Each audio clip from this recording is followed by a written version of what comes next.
Good morning, students of class 10. Welcome to our geography period, and today let us read the geographical explanation of the activity that we discussed yesterday regarding the bar graph to understand the annual average temperature and rainfall in Brazil. So let us see if our answers are correct as we read the geographical explanation. So here we begin. Brazil. Because of the vast latitudinal extent of Brazil, it experiences wide range of climatic variations in climate. So we know that the latitudinal extent of Brazil is really very vast. How much is that? It is, let us see. We have already studied about this.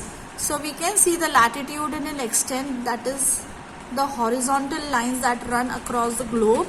So it is here on the map. It is here on the map. So if it is 35 here and there is a difference of 5 degrees in each of the latitudes that are shown. Fine. So it is, how much is it?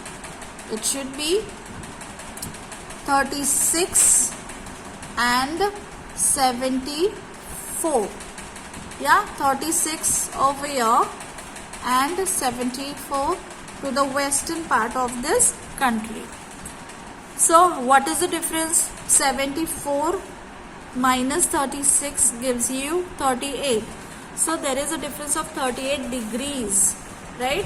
So because of this vast latitudinal extent of Brazil, it experiences wide range of climatic variations in climate. For example, near equator, it is hot, while temperate type of climate is found near the Tropic of Capricorn. We know that the two major latitudes pass through this country, and they are the they are the equator line and the Tropic of Capricorn.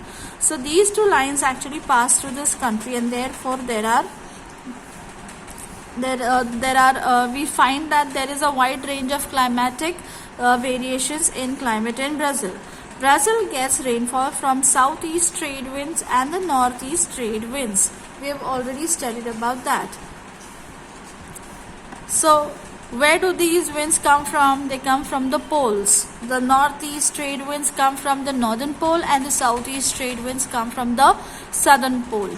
Fine. And where do they go? They come from the poles and they go towards the equator.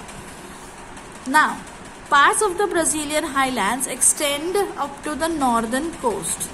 The escarpment acts as an obstruction to the winds coming from the sea and cause orographic type of rainfall in the coastal region. We have already studied what orographic type of rainfall is.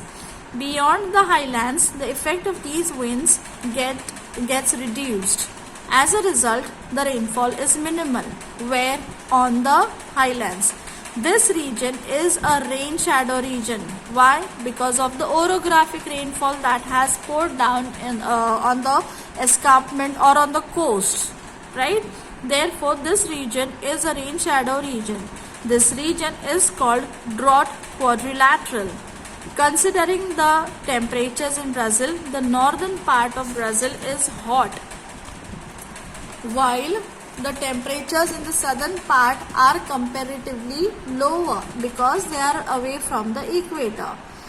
Seasonal variations are found in this pattern. Near the equator at Brazilian coast, temperature does not vary much. Means there is hardly any difference in temperature at the equator. In the coastal regions near the equator in Brazil, differences in temperatures are negligible. Means there is hardly any difference in temperature near the equator.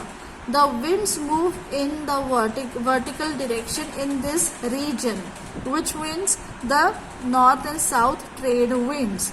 Similarly, the convergence zone of the trade winds is weak. Means convergence zone means what? The place where these trade winds meet is called as the convergence zone. Fine. So the convergence zone of the trade winds is weak here, where on the highlands. As a result, cyclones are not formed. Why do you think that the trade winds become weak on the highlands? Because they have already poured down abundant rain on the coast because of the obstructions caused by the escarpment. So by the time they reach the Brazilian highlands, they become very weak, and therefore there is hardly any collision between the northeast trade winds and the southeast trade winds. Therefore, as a result, cyclones are not formed. That is why tropical cyclones rarely visit the coast of Brazil. Most of the part of this country lies in the tropical zone. Why? Because most of the part of Brazil lies in the southern hemisphere. Yes, and through that southern hemisphere passes the Tropic of Capricorn. So they say that most of the part of this country lies in the tropical zone. The equator passes through the northern part of the country. The temperature is more in this region. Why? Because of the perpendicular rays of the sun that fall directly on the ground on this part. Which part? Through which the equator passes. The average temperature in the Amazon Valley is 25 degrees to 28 degrees centigrade. So we can see that there is hardly any difference in the temperature at the equatorial region. The climate is cooler in the highlands. Because of the proximity to the sea, that is closeness to the sea, the coast experience mild and humid climate. The Amazon Valley receives around 2000 millimeters of rainfall because it rains there every day. Therefore, the rainfall will be more there. While the northeastern coast receives 1000 to 1200 millimeters of rainfall. So this was the explanation of the bar graph activity that we discussed recently. Fine. I hope you have understood the explanation. In case of any doubts, please do write to me on WhatsApp or on Google Classroom. See you in the next session. Till then, goodbye. Thank you.